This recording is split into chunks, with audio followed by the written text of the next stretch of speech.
Arak şerabı içen adam buta ovada dediyen adam yağlıdır deyip. Arak içen adam arak içen vaktinde tövbe etmeyen öldü mü Allah saklandı kıyamet mahşer gününde but parada Allah'ın onu neyle asi olacak o da olup sonun yağlıktır.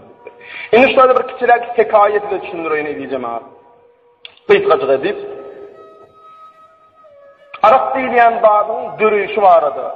Nuh aleyhissalatu vesselam'ın kavmi asi olup günahkar olunlu onu Allah Teala belli bir adamlar ve belli bir hayvanlar bilen halas edip gâneminleriye ve yeryüzünü tupan turup tuvalya.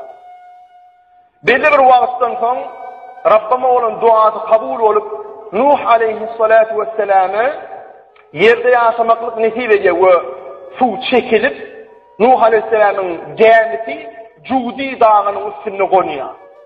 Ve Cudi dağını konundan su çekilip yer kuğroşu uğrarından sonra Nuh aleyhisselam kavmi bilen yere çıkıp yerde yaşamana başlıyor. Şol vakit yerde yaşayıp başlarına bir neçe bağ getirip veristir Cebrail aleyhisselam. Şu bağları ek ve hayırlan, meyveli ağaçlar. Sonra içinde hem mesela bu plan var, bu alma var, bu armut var, bu plan var, bu plan var deyip ayyan var o çemeli Cebrail aleyhisselam içinde üzüm ağacı yok diye. Sonraya hersinden bilen ak. Şeytan aleyhillanani çağırıya onun sonraya. Biliyen mi biliyen? Ne emeksin? Buktum. Aldım. Men çaldım, men uğurladım. Getir. Şertim var diye bereyin niye? Şu üzüm ağacını bir şertim var, bereyin. Ne şertim var? Şu üzüm ağacını ekeninden son men şu üzüm ağacına su verecek, iki gerek diye. Onun için önce gerekten verey su diye. Nuh aleyhisselam razı ol ya. Üzüm ağacını ekiye, Nuh aleyhisselam söz verdi, iki gerek su olmalı. Tilkini getirdi de diye, tilkin damağını çaldı diye üzüm ağacının düğününe. İkilenci gerek domudu getirdi de domudun damağını çaldı diye. Sonun için üçüncü gerek Nuh aleyhisselam öğüsü orada arasa fuulen diye. Sonun için arad içen adam haçanla, arad içen vaktında aynen deyyus bir domu diyali.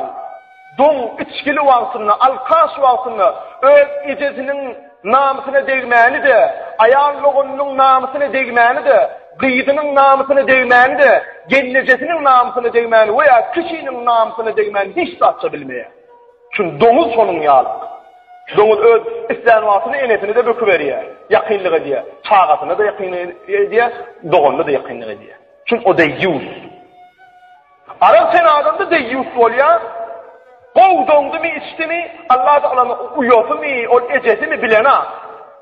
Nefsi istedi mi? Lakatık koyuveren. Na'udhu billah. Binamızlık değil mi şey? Rabbim ne mi değil? Necislik değil gerek. Ana necislik çıktı. Bu Arap sen adam tilkiyali mekir oluyanlar diye. Her zatlıydın delil tapacak olup, yamalak yumalak kurrunlar tapıp. Sonun için edeceğimiz sol üzümü biten vaktinde iymeklik bir negovi, nefici, pişmiş edip iymeklik bir negovi, nefici. O da Nuh Aleyhisselam'ın su vermesinden döredi. Ne edeceğimiz şunun yali elbetsizliği var şu Arap değiliyen dağdan.